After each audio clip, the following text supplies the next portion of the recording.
Good morning po, Yusek. Yusek, since DEO allows the government to exercise emergency powers under existing laws, including the oil deregulation law, is there a room within these powers to temper fuel prices if necessary?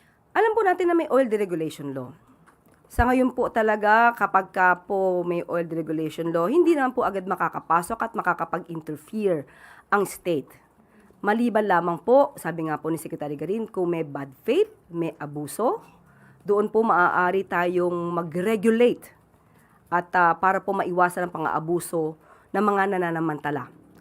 So, sa ngayon po, ang maaari lamang pong gumawa para let's say masuspend ang oil deregulation law, yung provisions doon, tanging Kongreso lamang po ang maaaring magsagawa nito. Opo, sorry po, follow up.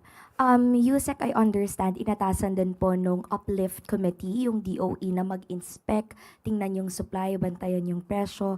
Senator Lauren Legarda criticized some DOE employees once a week lang po on-site.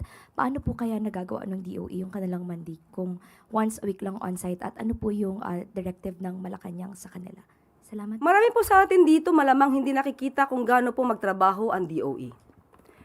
Halos malamang kung nakikita nyo ang itsura ngayon ni Secretary Sharon Garin, mukhang wala na laging tulog sa pagtatrabaho.